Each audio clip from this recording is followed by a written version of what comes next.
Секоја држава си има свој центар, место од каде што започнува се. За нас тоа дефинитивно е Македониумот во Крушево, местото каде што меѓу другите работи се наоѓаат и посмртните останки на нашиот голем херој Никола Карев. И токму поради ова многумина пробуваат да го оспорат значењето на тоа што се случувало во Крушево, колку е важно тоа за нас македонците, иако можат да го присвојат. Тоа е борба која што ни наметнате ќе се ја водиме. Меѓутоа, во неколку минути да ви го покажам најголемиот пораз и најголемото предавство кој што си го правиме самите на себе. Овој споменичен комплекс е отворен во 1974 година и представува најважната клетка во нашиот идентитет и значењето кое што го даваме на нашата историја. Спремете се за уште еден пораз. Ќе почнеме со тоа што е најголема болка, а тоа е гробот на Никола Карев. Зидот зад гробот на нашиот најголем револуционер е со влага и со мувла. И пајажина. Дури и државното знаме што е тука, видете колку е балкано. Ова е срцето на македонскиот идентитет, барем местото што треба да биде.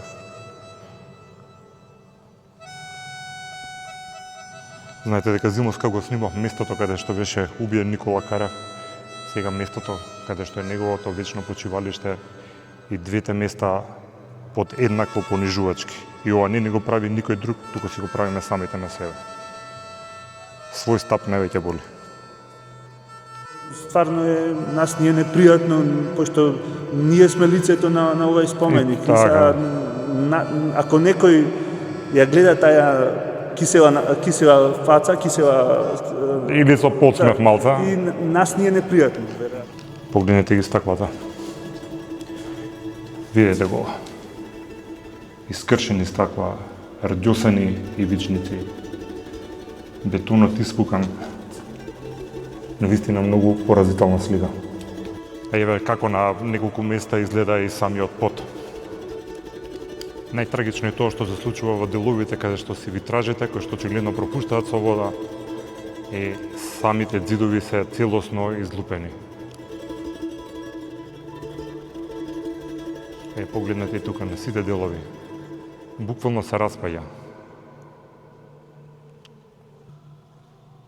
Работените велат дека после секој дожд тука пропушта вода, а дел од таа влага и капки паѓаат и директно врз гробот на Никола Карев. Вака, драги мои, изгледа најважниот споменик во држава и во народ кој што се изгубил самиот себе. Ако една реплика на макета е направена од истиот споменик во МоМА во Њујорк, Точно тој така. самиот по себе факт дека ова е уникатно дело кое што заслужува да го заштитуваме. Фала ти многу. Фала и вас. Да.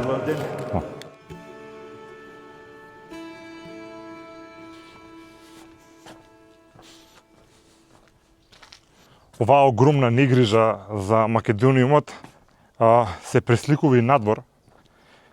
Вакви музеични комплекси во сите држави се навистина како изгледат како едни убави паркови. Тоа што треба да биде парк изгледа како ливада која што е оставена на забот на времето или забот на природата. Сега ќе ви ја покажам. Пред Македониумот низ косината трева на метра е висока, буквално до 1 метар. Тоа што било некогаш грмушка, сега е исушено, не знам што, умрено растение. Еве од другата страна да видите колку е неуредно. На самиот пешачки мост кој што води кон Македониумот, можете да видите колку е ишкартан со имиња Неби, Цобаје, Цурн, Ерце, Лоли. Буквално е уништено. Си шкртал некој внатре, ѕидовите околу гробот на Никола Карев не се искречени, но затоа е варосано едно гнездо кој што си го направиле ластовичките на Македониумот. Коцките на многу места се уништени и извадени. Во неуредената трева секако има отпадоци. Фала цели делови од ѕидчињата. Уништени се и овие делови на целиот комплекс. Ова секако нема ни да го коментирам. Сликата најдобро говори за тоа како се однесуваме кон нашето.